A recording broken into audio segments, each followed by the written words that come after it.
நெரிசல்ல மக்கள் இறந்து போனதுக்கு விஜய வெட்டி இருக்க வேணாம் அப்படின்னு சொன்ன இந்த நக்கீரன் கோபால் ஏன்டா தரமில்லாத ஒரு கேண்டீன்ல இப்படி சமைச்சிங்க அப்படின்னு அருவாளை கொண்டு போய் வெட்டி இருக்க வேணாம் நேரம். ஆனா வெட்டல. ஏன் தெரியுங்களா?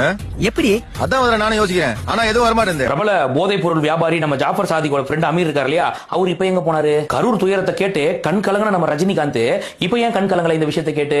ஒருவேளை மனைவிக்கு வந்து முக்காடு போறது அப்படின்னு சொல்லி கொடுத்துட்டு இருக்காரோ? பாட்டிலுக்கு 10 ரூபான்னு வாங்கி சொத்து சேர்த்த நம்ம செந்தில் பாலாஜி கிட்டே சொத்து சேர்க்க நினைச்ச அந்த கொத்தடிமை எங்க போச்சு? நீங்க எல்லாம் வந்து நான் வைஷ்ணவியை சொல்றேன்னு நினைச்சிட்டு இருப்பீங்க. சேச்சா கிடையவே கிடையாது. அவங்க அம்மாவையும் சேர்த்து தான் சொல்றேன்.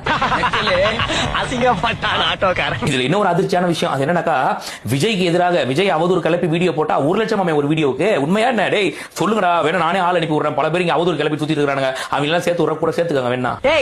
வெக்கமே இல்லையடா. ஊர்ல மட்டும் இவங்க எல்லாம் கரெக்டான நேரத்துக்கு போல அப்படின்னாக்கா இன்னும் பலி எண்ணிக்கை உயர்ந்திருக்கும் அப்படின்னு சொன்னாரு நம்ம ஆண்டவர். அப்ப இதே ஆட்களை நாமக்கலுக்கு சீக்கிரம் போங்க, இன்னும் கொஞ்சம் எண்ணிக்கையை குறைச்சு விடுங்க அப்படின்னு சொல்லிடணுமா சொல்லிடக்கூடாதா? இதெல்லாம் சொல்லாம அவ்வளவு அவசர அவசரமா பேட்டரி வாங்கி விளக்கு பிடிக்க என்ன அவசியம்? இவருக்கு இதான் வேலை. ஆமா, நம்ம நாம் தகவல் கட்சி அண்ணன் சீமான் எங்க போனாரு? அவரு பெட்டி வாங்கி பெட்டியை உட்காந்து எண்ணிட்டு இருப்பாப்ல எவ்வளவு இருக்கு அப்படின்னு சொல்லிட்டு. அது பத்தாம எக்ஸ்ட்ரா ஒரு பெட்டி வாங்கி இருப்பாப்ல. இந்த கேஸை பத்தி பேசாம இருக்கணும், இன்னும் கொஞ்சம் பெட்டியை கொடுங்க அப்படின்னு கேட்டுக்கணும். அதனால வந்து அண்ணன் அந்த பெட்டியும் சேர்த்து எண்ணிட்டு இருப்பா. அதுல பிஸியா இருப்பாரு. ஓகே பரவாயில்ல. துட்டு துட்டு துட்டு துட்டு துட்டு. ஏன் இதை பத்தி யாருமே பேசாம இருக்காங்க? உடனே நீங்க ஒரு கேள்வி கேட்பீங்க. அது என்ன தெரியுமா? சீமான் பேசுறாங்க சாட்டை தான் ஒரு வீடியோ போட்டான்ல, அந்த வீடியோ பாத்தீங்களா இல்லையா அப்படின்னு. அந்த வீடியோ நீங்க முதல்ல பாத்தீங்களா? நான் பார்த்தேன். அதாவது எப்படி எல்லாம் பூசி மொழுக முடியுமோ அந்த அளவுக்கு பூசி மொழி இருக்கு அந்த வீடியோல.